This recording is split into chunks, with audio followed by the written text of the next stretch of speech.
আমরা আজ এমন 5টি আমলের কথা জানবো, যেই 5টি আমল আমরা আমাদের নিজ জায়গায় বসে যদি করি, আল্লাহ রাব্বুল আলামিন এই আমলগুলোর বিনিময়ে হজ করে যে পরিমাণ সওয়াব আমি পেতাম, আমার অ্যাকাউন্টে, আমার আমল নামাতে ওই পরিমাণ সওয়াব আল্লাহ তাআলা লিখে দিবেন। আমাদের দেশ থেকে হাজী সাহেবরা বাইতুল্লাহ হজের উদ্দেশ্যে রওনা হয়ে গেছে। সারা পৃথিবীর বিভিন্ন প্রান্ত থেকেই হাজী সাহেবরা মক্কা এখন সমবেত হচ্ছেন হজের উদ্দেশ্যে। হজের মৌসুম শুরু হয়ে গেছে। অনেক হাজী সাহেবরা ইতোমধ্যে মক্কায় পৌঁছে গেছেন, আবার অনেকে খুব শীঘ্রই ইনশাআল্লাহ মক্কায় পৌঁছে যাবেন। এই যে হাজীদের বাইতুল্লাহ অভিমুখী যাত্রা, আল্লাহর ঘরে হাজির হওয়ার সৌভাগ্য অর্জন, মিনা, মুজদালিফা, আরাফাতে আল্লাহর শাআয়ের, আল্লাহর নিদর্শনগুলোতে উপস্থিত হয়ে দোয়া কবুলের জায়গাগুলোতে কায়মনোবাক্যে চোখের পানি ফেলে আল্লাহ রাব্বুল আলামিনের কাছে দোয়া করার সুযোগ লাভ করবেন।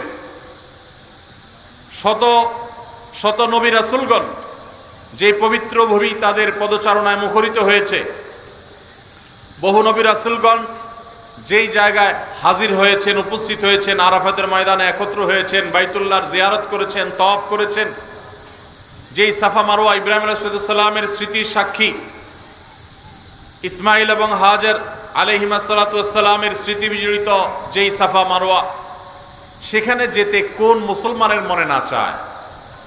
অথচ আমাদের অনেকেরই তৌফিক হয় নাই। আল্লাহ রাব্বুল আলামিন আমাদেরকে বাইতুল্লাহ জীবনে বারবার যাওয়ার তৌফিক নসিব করুন, বলুন আমিন।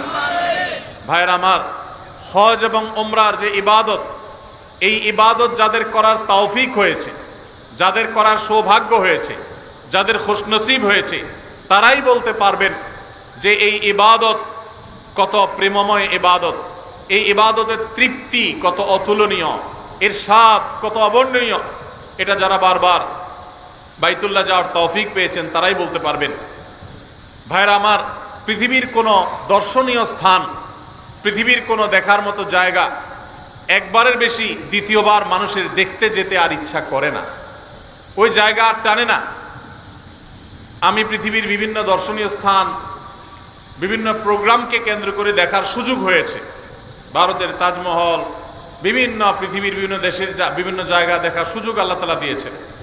সেই জায়গাগুলোতে যেটা একবার দেখা হয়েছে, দ্বিতীয়বার যদি আমাকে কেউ যেতে বলে এবং তার নিজের খরচে যদি নিয়ে যেতে বলে, তারপর আমার মনে হয় না আমি আকর্ষণ বোধ করব, কারণ একবার দেখা হয়ে গেছে, এটা দ্বিতীয়বার দেখার কিছু নেই। হ্যাঁ, কিছু প্রাকৃতিক পরিবেশ আছে, সেগুলো অবশ্য মানুষ বারবার দেখতে চায় অনেক সময়, তারপরও অনেক বেশিবার যেতে মানুষের ইচ্ছা করে না। একমাত্র মক্কা এবং মদিনা, মসজিদুল হারামাইন এবং মিনা, মুজদালিফা, আরাফাতে আল্লাহর যে শাআয়ের আছে, সাফা মারওয়া আছে, এই জায়গাগুলোতে উপস্থিত হওয়ার যে আকুতি, উপস্থিত হওয়ার যে তৃপ্তি, এখানে হাজির হওয়ার যে স্বাদ, এটা যে একবার লাভ করে তার বারবার সে স্বাদ পেতে ইচ্ছা করে, বারবার তার যেতে ইচ্ছা করে। যারা একবার গিয়েছেন হাজী সাহেবরা, তারা বলতে পারবেন যে আরাফাতের ময়দানে উপস্থিতির সেই স্মৃতি সারা জীবন মনে থাকে। অনেক স্মৃতি মানুষ ভুলে যায়, কিন্তু হজের স্মৃতি, ওমরার স্মৃতি, এগুলো মানুষ কখনো ভুলতে পারে না। তো এই হজ ওমরা যাদের করার তৌফিক হয় না, আমাদের করার ইচ্ছা আছে না নাই? আল্লাহ তাআলা আমাদের সবাইকে হজ এবং ওমরা আদায় করার তৌফিক দান করুন। ইসলামের এই স্তম্ভটিকে কোন কোন হাদিসে 4 নম্বরে, কোন কোন হাদিসে 5 নম্বরে রাখা হয়েছে। ইসলামের স্তম্ভ কয়টা ভাই? 5টা। একটা ঘর যদি 5টা খুঁটি বা পিলারের উপরে দাঁড়ায় থাকে, ইসলাম নামক এই আয়োজনটা দাঁড়িয়ে আছে 5টা খুঁটির উপরে। সেই 5টা খুঁটির মধ্যে 4 বা 5 নম্বরের খুঁটি হলো হজ। কোন কোন হাদিসে 4 নম্বরে, কোন কোন হাদিসে 5 নম্বরে রাখা হয়েছে। কেন এটাকে এত পরে রাখা হয়েছে? অনেক উলামায়ে কেরাম বলেছেন, এর মানে হলো যে ঈমান আনার পর সালাত আদায় করার মাধ্যমে, নামাজ পড়ার মাধ্যমে বান্দার সাথে আল্লাহর নৈকট্য অর্জন হয়। বান্দা আল্লাহর নিকটে যেতে পারে সালাতের মাধ্যমে। আকরাবু মা ইয়াকুনুল আবদু মির রাব্বিহি ওয়া হুয়া সাজিদ, সিজদা বান্দা আল্লাহর সবচেয়ে কাছে যেতে পারে। সিয়াম পালনের মাধ্যমে আল্লাহর মহব্বতে, পিপাসার্থ থেকে, ক্ষুধার্ত থেকে আল্লাহর ভালোবাসা জাহির করার সুযোগ লাভ করে বান্দা। যাকাত আদায়ের মাধ্যমে বান্দা তার সবচেয়ে প্রিয় বস্তু, টাকা পয়সা, ধন দৌলত আল্লাহর রাহে দান করার মাধ্যমে আল্লাহর ভালোবাসার প্রমাণ দেয়। এরপর আল্লাহর ভালোবাসা যখন চূড়ান্ত পর্যায়ে বান্দা অনুভব করে, তখন আল্লাহকে দর্শন করার, আল্লাহর দিদার লাভ করার, আল্লাহর সাক্ষাৎ লাভ করার আকুতি বান্দার মধ্যে জাগ্রত হয়, কিন্তু সেই সুযোগ তো দুনিয়াতে হবে না, সেটা জান্নাতে হবে, আখিরাতে হবে। হাদিসে ওয়াদা করা আছে আল্লাহ রাব্বুল আলামিন দুনিয়াতে, সেই জন্য আল্লাহ তাআলাকে না দেখার সুযোগ না থাকলেও আল্লাহর যে নিদর্শনগুলো আছে, আল্লাহর কুদরতের যে সাক্ষীগুলো আছে, অলৌকিক যে স্থানগুলো আছে, যে স্থানগুলো আল্লাহ রাব্বুল আলামিনের বিশেষ বিশেষ কুদরতের নিদর্শন, যেগুলোতে উপস্থিত হওয়া, যেগুলোতে যাওয়া, সেখানে হাজির হওয়া, এর মধ্যে আল্লাহ রাব্বুল আলামিনের প্রতি বান্দার যে ভালোবাসা, এই ভালোবাসার এক প্রকাশের সুযোগ হয়ে থাকে। সেজন্য আল্লাহ তাআলা হজের এই স্তম্ভটাকে রেখেছেন সবগুলোর শেষে, যে সবগুলো করার পর যখন বান্দা অনেক বেশি আল্লাহর দিদার লাভের জন্য আকুতি অনুভব করবে, তখন সে হজে চলে যাবে। সে আল্লাহকে দেখতে পাবে না, কিন্তু আল্লাহর ঘরের তওয়াফ করবে। সে আল্লাহকে দেখতে পাবে না, কিন্তু আল্লাহর শাআয়েরগুলো, আল্লাহর নিদর্শনগুলো অবলোকন করবে। এর মাধ্যমে তার ঈমান তরতাজা হবে। ভাইরা আমার, এই জন্য হজ এবং উমরা এবং হজ উমরার যে জায়গাগুলো, বিশেষ করে হারামাইন, মসজিদে হারামাইন এবং আল্লাহর যে কুদরতের নিদর্শনগুলো আছে, সাফা মারওয়া, ইন্নাস সাফা ওয়াল মারওয়াতা মিন শাআইরিল্লাহ, আল্লাহর নিদর্শনগুলোর মধ্যে থেকে একটা সাফা মারওয়া, অন্য হাজার লক্ষ পাহাড়ের মতো নয়, এটি ভিন্নতর, এর আলাদা বৈশিষ্ট্য আছে। এই সাফা পাহাড় মধ্যবর্তী জায়গা থেকে জমজমের কূপ, সেই জমজমের কূপ থেকে লক্ষ লক্ষ মানুষ অনবরত পানি পান করছে। মক্কাতে, মদিনাতে, গোটা পৃথিবীর প্রান্তে প্রান্তরে নিয়ে যাচ্ছে। ছোট একটা কুয়া থেকে পানি শেষ হচ্ছে না, এবং সে স্বাদ পৃথিবীর কোনো পানির সাথে কোনো তুলনাযোগ্য নয়। যারা পান করেছেন তারা জানেন, তাদের মুখস্থ হয়ে গেছে, জমজমের পানি মুখে দিলেই টের পাওয়া যায় এটা জমজমের পানি। অনেক অলৌকিকত্বের সাক্ষী যে মক্কা মদিনা, সে মক্কা মদিনায় হাজির হওয়ার মাধ্যমে বান্দা ওই যে ইসলামের অন্যান্য রকমগুলো পালন করার পর যে আকুতি হয়, সে আকুতি, সে তার আগ্রহ, সে তার আবেগ কিছুটা হলেও মেটাবার সুযোগ লাভ করে হজ এবং উমরার মাধ্যমে। আল্লাহ তাআলা সে হজ উমরা আমাদেরকে জীবনে বারবার করার তৌফিক দান করুন। আমাদের দেশ সহ গোটা পৃথিবীর বিভিন্ন প্রান্ত থেকে যে সমস্ত আল্লাহর বান্দারা আল্লাহর ঘরে হাজিরা দিয়েছেন হজের জন্য, আল্লাহ রাব্বুল আলামিন তাদের সবাইকে মাবরুর হজ করে নিজ নিজ জায়গায়, নিজ নিজ পরিবারের কাছে নিরাপদে ফিরে যাওয়ার তৌফিক দান করুন। ভাইরা আমার, আমাদের জীবনে যাদের হজের আকুতি আছে, আমরা ইনশাআল্লাহ এখন থেকে হজের জন্য চেষ্টা শুরু করব। মনে রাখবেন, হজ করার জন্য আর্থিক সঙ্গতি অবশ্যই প্রয়োজন, কিন্তু তার চাইতে বেশি প্রয়োজন হলো মনের আকুতি, মনের ব্যথা। কত মানুষ আছে তাদের অনেক টাকা আছে, কিন্তু তারা হজ করার তৌফিক হয় নাই। আবার অনেক মানুষ আছে তাদের অনেক টাকা নাই, কিন্তু হজের তৌফিক হয়েছে। আছে না নেই? বহু মানুষ আছে। এই জন্য যারা এখনো হজ করতে পারি নাই, তারা আল্লাহর কাছে প্রতিনিয়ত মনের গভীর থেকে দোয়া করব, আল্লাহ মৃত্যুর আগে একবার হলেও তোমার বাইতুল্লাহ এই দুই চোখকে সরাসরি দেখবার, তোমার বাইতুল্লাহর তওয়াফ করার, হাজিরা দেওয়ার সুযোগ দান করিও। দোয়া করবো তো ইনশাআল্লাহ। ইব্রাহিম আলাইহিস সালামকে আল্লাহ নির্দেশ করেছেন, ওয়াযিন ফিন-নাসি বিল হজ, আপনি হজের ঘোষণা দেন মানুষকে, ইয়াতুকা রিজালান ওয়া আলা কুল্লি দামিরিন ইয়াতিনা মিন কুল্লি ফাজ্জিন আমিক। পৃথিবীর বিভিন্ন প্রান্ত থেকে মানুষ দলে দলে আসবে হজ করবার জন্য। ভাইরা আমার, সেই ঘোষণার জবাবে আমরা এখন বলি লব্বাইক। উনি তখন রোল কল করেছেন, সেই রোল কলের জবাবে আমরা এখন বলি ইয়েস, প্রেজেন্ট, আমরা এখন বলি লব্বাইক। তো এই প্রেমময় ইবাদত, এটি সম্পাদনের জন্য দিলের আকুতি লাগবে, ব্যথা লাগবে, দরদ লাগবে, চোখের পানি লাগবে, দোয়া লাগবে। এখন থেকে দোয়া শুরু করে দেন এবং সাধ্য অনুযায়ী টাকা জমাইতে শুরু করে দেন। চেষ্টা করা যাবে না ইনশাআল্লাহ? আল্লাহ তাআলা আমাদের সবাইকে তৌফিক দান করুন। যতদিন পর্যন্ত আমরা হজ করতে পারছি না, ততদিন পর্যন্ত আমরা কিছু আমলের মাধ্যমে হজ এবং উমরার সওয়াব লাভ করতে পারি। হজ করার যে আসল মর্যাদা, প্রকৃত মর্যাদা, সেটা তো হজ করার মাধ্যমেই শুধু লাভ হবে। কিন্তু আমরা আজ এমন 5টি আমলের কথা জানবো, যেই 5টি আমল আমরা আমাদের নিজ জায়গায় বসে যদি করি, আল্লাহ রাব্বুল আলামিন এই আমলগুলোর বিনিময়ে হজ করে যে পরিমাণ সওয়াব আমি পেতাম, আমার অ্যাকাউন্টে, আমার আমলনামাতে ওই পরিমাণ সওয়াব আল্লাহ তাআলা লিখে দিবেন।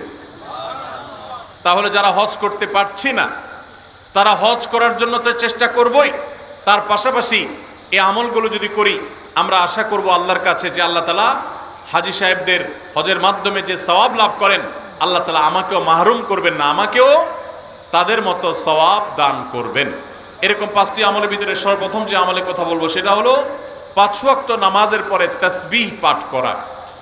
সহিহ ইবনে হিব্বানের একটা হাদিস বর্ণিত হয়েছে, নবী করিম সাল্লাল্লাহু আলাইহি সাল্লামের কাছে এসে একবার দরিদ্র সাহাবীরা, গরিব এবং অভাবী সাহাবীরা অনুযোগ করলেন এবং তারা অনুযোগ করে বললেন, হে আল্লাহর রাসূল, ধনী সাহাবীরা তারা 5 ওয়াক্ত নামাজ পড়ে, রমজানে রোজা রাখে, আবার পাশাপাশি তাদের আর্থিক সচ্ছলতার কারণে দান সাদাকা করে, হজ করে, ওমরা করে, জিহাদে আল্লাহর পথে টাকা ব্যয় করে, তারা বিভিন্নভাবে যে আর্থিক ইবাদত করে, আমরা তো গরিব এবং অভাবী হওয়ার কারণে এই সওয়াবগুলো পাই না। তাহলে আমরা তো পিছিয়ে পড়তেছি, আমরা কিভাবে তাদেরকে ধরতে পারি? সাহাবীদের কম্পিটিশন ছিল আমলের কম্পিটিশন। তারা আমাদের মতো দুনিয়াদারিতার কম্পিটিশন করতেন না। তাদের প্রতিযোগিতা ছিল কে কত বেশি নেকামল করে জান্নাতের দিকে অগ্রসর হবে। তো সাহাবীদের এই কথা শুনে প্রিয় নবী সাল্লাল্লাহু আলাইহি সাল্লাম তাদেরকে এই আমলটা শিক্ষা দিয়েছেন এবং বলেছেন, যে ব্যক্তি 5 ওয়াক্ত নামাজের পর 33 বার সুবহানাল্লাহ, 33 বার আলহামদুলিল্লাহ এবং 33 বার আল্লাহু আকবার পড়বে, আল্লাহ রাব্বুল আলামিন ওই ব্যক্তিকে, হজকারী ব্যক্তিরা হজ করে যে সওয়াব লাভ করেন, আল্লাহ তাআলা এই ব্যক্তিকে সেরকম সওয়াব দান করবেন। ধনী সাহাবীরা আর্থিক ইবাদত করে যে সওয়াব লাভ করেন, আল্লাহ তাআলা এই 5 ওয়াক্ত নামাজের পরে এই তাসবিহ পাঠকারীদেরকে একই রকম সওয়াব দান করবেন।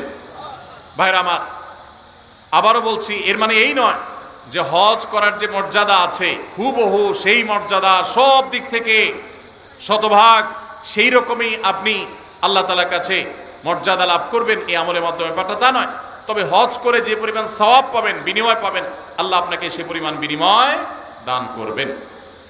তাহলে একটি আমল আমরা পেলাম, সেটা হলো প্রত্যেক ফরজ নামাজের পর, 5 ওয়াক্ত ফরজ নামাজের পরে তাসবিহ পাঠ করা, সুবহানাল্লাহ, আলহামদুলিল্লাহ, আল্লাহু আকবার।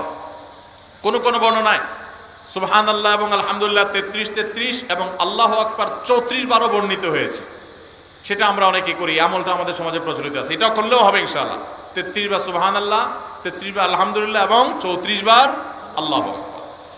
দ্বিতীয় আমল, যে আমল আমাদেরকে হজের সওয়াব এনে দিবে ইনশাআল্লাহ, ওমরার সওয়াব এনে দিবে, সেটি হলো সকালে ফজরের নামাজ জামাতের সাথে পড়ার পর যদি কেউ বসে বসে আল্লাহর জিকিরে মাশগুল থাকে, ফজরের নামাজ জামাতের সাথে পড়লেন, মা বোনরা আপন জায়গায় পড়লেন, পড়ার পর জিকির আজকার করলেন বসে বসে, এরপর সূর্য উদয় হলো, সূর্য উদয়ের 15-20 মিনিট পর, নিষিদ্ধ সময় পার হওয়ার পর যে ব্যক্তি দাঁড়িয়ে 2 রাকাত নামাজ পড়বে, এশাকের নামাজ, আল্লাহ রাব্বুল আলামিন ওই ব্যক্তিকে একটি পূর্ণাঙ্গ হজ এবং ওমরার সওয়াব দান করবেন। তাহলে সকালে এশাকের নামাজ পড়ার মাধ্যমে হজের সওয়াব লাভ করা, এটা তো আমরা চেষ্টা করতে পারি, কি বলেন? আল্লাহ তাআলা আমাদেরকে তৌফিক দান করুন। 3 নম্বর যে আমলের মাধ্যমে আমরা হজের সওয়াব পেতে পারি, সেটা হলো দ্বীনি জ্ঞান অর্জন করার জন্য বা দ্বীন শেখাবার উদ্দেশ্যে যদি কেউ মসজিদে যায়, দুনিয়াবি উদ্দেশ্যে না, টাকার উদ্দেশ্যে না, আল্লাহর সন্তুষ্টি লাভের জন্য মসজিদে গেছে, উদ্দেশ্য মানুষকে দ্বীন শিখাবে, কোরআন শিখাবে, অথবা কোরআন নিজে শিখবে, এই কোরআনের জ্ঞান, হাদিসের জ্ঞান, ইসলামের জ্ঞান অর্জন করার জন্য যদি কেউ মসজিদে যায়, এই যাওয়ার কারণে আল্লাহ রাব্বুল আলামিন তাকে এহরামকারী, হজ আদায়কারী ব্যক্তির সমপরিমাণ সওয়াব দান করবেন। তাহলে 3টা আমল পেলাম। 3 নম্বর আমল হলো যে যদি কেউ মসজিদে জ্ঞান অর্জন করার জন্য যায়, কোরআন হাদিসের ইলম অর্জন করার জন্য যায়, তাবরানী শরীফে এই সম্পর্কে হাদিসে বর্ণিত হয়েছে, নবী সাল্লাল্লাহু আলাইহি ওয়াসাল্লাম বলেছেন, মান গাদা ইলাল মসজিদি লা ইউরিদু ইল্লা আন ইয়াতাআল্লামাহু খায়রান, ইল্লা আন ইয়াতাআল্লামা খায়রান আও ইউআল্লিমাহু। কোন ব্যক্তি যদি মসজিদে যায় কোরআন হাদিসের কোন জ্ঞান অর্জন করবার জন্য বা জ্ঞান দেওয়ার জন্য, শিক্ষকতা করবার জন্য, কানা লাহু কাআজরি হাজ্জিন তাম্মান হাজ্জাতুহু, তাহলে আল্লাহ তাআলা তাকে এমন একটা হজের সওয়াব দিবেন যে হজটা পরিপূর্ণ হজ, সুবহানাল্লাহ, অপূর্ণ না, পরিপূর্ণ হজের সওয়াব দান করবেন। তাহলে মসজিদে শুধুমাত্র বাচ্চারা মক্তবে যায় এটাই যথেষ্ট নয়, মসজিদে ওলামায়ে কেরাম, ইমাম সাহেবগণ বিভিন্ন বয়সের মানুষের জন্য বিভিন্ন ধরনের দ্বীন শিক্ষামূলক আয়োজন রাখবেন, আমরা সেগুলোতে শামিল হওয়ার জন্য যাব, এর মাধ্যমে হজের সওয়াব পাওয়া যাবে ইনশাআল্লাহ। 4 নম্বর, মসজিদে কেউ 5 ওয়াক্ত নামাজের জন্য যখন বের হবে, 5 ওয়াক্ত নামাজ পড়ার জন্য বের হলে, আল্লাহকে সন্তুষ্ট করার জন্য 5 ওয়াক্ত নামাজের উদ্দেশ্যে মসজিদে বের হওয়াটাও মানুষকে হজের সওয়াব এনে দেয়। এই সম্পর্কে নবী সাল্লাল্লাহু আলাইহি ওয়াসাল্লামের হাদিস বর্ণিত হয়েছে যে এই ব্যক্তিকে আল্লাহ রাব্বুল আলামিন আজরুহু কাজরিল হাজ্জিল মুহরিম এহরাম পরিহিত হজ আদায়কারী হাজী সাহেবের মতো বিনিময় আল্লাহ তাআলা মসজিদে নামাজের উদ্দেশ্যে, ফরজ নামাজের উদ্দেশ্যে যারা যায় তাদেরকে দান করেন। মা বোনরা একই সওয়াব লাভ করতে পারেন। তারা বাসায় নামাজ পড়েও যদি তারা তাদের বাসার মাহরাম পুরুষদেরকে, তাদের প্রাপ্তবয়স্ক পুরুষদেরকে, ছেলেকে, স্বামীকে, ভাইকে, বাবাকে যদি মসজিদে তারা পাঠান, একই সওয়াব তারাও লাভ করতে পারেন। আল্লাহ তাআলা আমাদের সবাইকে আমলটাও করার তৌফিক দান করুন। 5 নম্বর আমল হলো মা বাবার সেবা এবং খেদমত করা। এই সম্পর্কে তিরমিজি শরীফের একটি হাদিস বর্ণিত হয়েছে। এক সাহাবী নবী করিম সাল্লাল্লাহু আলাইহি সাল্লামের কাছে এসে তার ইবাদত বন্দেগী যেগুলো তিনি শারীরিকভাবে করতে পারেন সেগুলোর পাশাপাশি আর্থিক ইবাদতের প্রতি তার আকুতির কথা জাহির করলেন। নবী করিম সাল্লাল্লাহু আলাইহি সাল্লাম সাহাবীকে পরামর্শ দিয়েছেন, তোমার মা বাবা, তুমি যদি তাদের সেবা করো, তাদের খেদমত করো, তাদের শুশ্রূষা করো, তাদের প্রতি ইহসান করো, তাদের যে কোনোভাবে তাদের কল্যাণ সাধন করার চেষ্টা করো এবং তাদের সেবায় নিজেকে নিয়োজিত রাখো, আল্লাহ রাব্বুল আলামিন তোমাকে হজ আদায়কারী ব্যক্তির মতো সওয়াব দান করবেন। তাহলে ভাইরা, আমরা দেখলাম 5 ওয়াক্ত নামাজের পর 33 বার সুবহানাল্লাহ, 33 বার আলহামদুলিল্লাহ এবং 33 অথবা 34 বার আল্লাহু আকবার যে কোনটা করলেই হবে। এই আমলের মাধ্যমে আমরা হজের সওয়াব পাবো ইনশাআল্লাহ। ফজর নামাজের জামাত আদায় করার, ফজর নামাজ আদায় করার পর সূর্য ওঠার 15-20 মিনিট পরে ওই পুরো সময়টুকু বসে বসে জিকির আজকার, কোরআন তেলাওয়াত, দিন শিক্ষা এগুলোর মধ্যে মাশগুল থেকে এরপরে উঠে যদি আমি 2 রাকাত নামাজ পড়ি, আল্লাহ তাআলা হজের সওয়াব দান করবেন এবং উমরার সওয়াব দান করবেন। আর 3 নম্বর হলো মসজিদে যদি কেউ দিন শিক্ষার জন্য বা দিন শেখাবার জন্য যায়, তাহলে এই যাওয়ার কারণে শুধুমাত্র আল্লাহ রাব্বুল আলামিন ওই ব্যক্তিকে পূর্ণাঙ্গ হজের সওয়াব দান করবেন। 4 নম্বর হলো যে ব্যক্তি 5 ওয়াক্ত নামাজে মসজিদে হাজির হওয়ার জন্য 5 ওয়াক্ত নামাজে বের হয়, মসজিদের দিকে যায়, আল্লাহ তাআলা তাকে এহরামকারী, সাদা কাপড়ে এহরাম পরে লব্বাইক রত হাজি হজ করে যে সওয়াব পায়, আল্লাহ তাআলা ওই মসজিদে গমনকারী ব্যক্তিকে সেই সওয়াব দান করেন। এবং 5 নম্বর হলো মা বাবার সেবাকারী ব্যক্তি। ভাইরা আমার, এই 5টা আমল আমরা অনেকগুলোই কিন্তু করি, কিন্তু এই সওয়াব লাভের আশা আমরা করি না। আজ থেকে আমরা এই সওয়াব লাভের আশা করবো ইনশাআল্লাহ। 33 বার সুবহানাল্লাহ, 33 বার আলহামদুলিল্লাহ, 34 বার আল্লাহু আকবার যখন 5 ওয়াক্ত নামাজের পরে করবেন, তখন আপনার এই আশা থাকবে যে এর মাধ্যমে হজের সওয়াব লাভ করব। আবার যখন এশরাকের নামাজ পড়বেন, ফজর নামাজের পরে নিজ জায়গায় বসে জিকির আজকার করে, তখন আপনি আল্লাহর কাছে হজের সওয়াব পাবেন, সে আশা রাখবেন। আবার যখন মসজিদে কোনো দিন শিখার জন্য যাবেন, এই আশা রাখবেন যে আল্লাহ হজের সওয়াব দিবেন, পূর্ণাঙ্গ হজ। আবার যখন 5 ওয়াক্ত নামাজ এই মসজিদে পড়তে যাবেন, যাওয়ার সময় মনে মনে নিয়ত করবেন, আশা করবেন যে নবী সাল্লাল্লাহু আলাইহি ওয়াসাল্লামের হাদিসে না ওয়াদা রয়েছে, অতএব আমি এই নামাজে যে যাচ্ছি, নামাজ পড়ে তো আমার ফরজ আদায় হবে, আল্লাহর কাছে সওয়াব পাবো, এর পাশাপাশি এই যে যাচ্ছি এর মাধ্যমেও আল্লাহ তাআলার কাছে আমি হজ এহরামকারী ব্যক্তি, এহরামরত ব্যক্তির মতো হজের মর্যাদা বা সওয়াব আমি লাভ করব। এবং মা বাবার সেবা করার সময় একই নিয়ত করব। আমরা যখন নিয়ত করব এবং এই আমলগুলো এই আশায় করব, আল্লাহ রাব্বুল আলামিন আমাদের সবাইকে দান করবেন ইনশাআল্লাহ। সবাই আমলগুলো করব তো ইনশাআল্লাহ। তাহলে হজ উমরা যারা করতে পারছি না, তারা হজ উমরা করার জন্য সচেষ্ট থাকবই, তার পাশাপাশি এই আমলগুলো করলে হজ উমরা সব আমরা আশা করব আল্লাহর কাছে। আর মনে রাখবো, এই আমলগুলো করে আপনি হজের সওয়াব পাবেন ঠিক আছে, কিন্তু হজ আদায় করার যে ফরজ আছে, ওই ফরজ আপনার এই আমলগুলো দিয়ে কুলাবে না।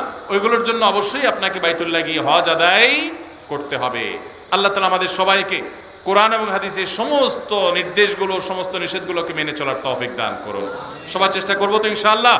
পুরো মাহফিলে যত আলোচনা হয়েছে, যত বক্তব্য আমরা শুনেছি, ওলামায়ে কেরামের মুখনিসৃত বক্তব্য, কোরআনের আয়াত থেকে, হাদিসে রাসূল থেকে, আল্লাহ রাব্বুল আলামিন তার সবগুলো আমাদেরকে বাস্তবায়ন করার তৌফিক দান করুন।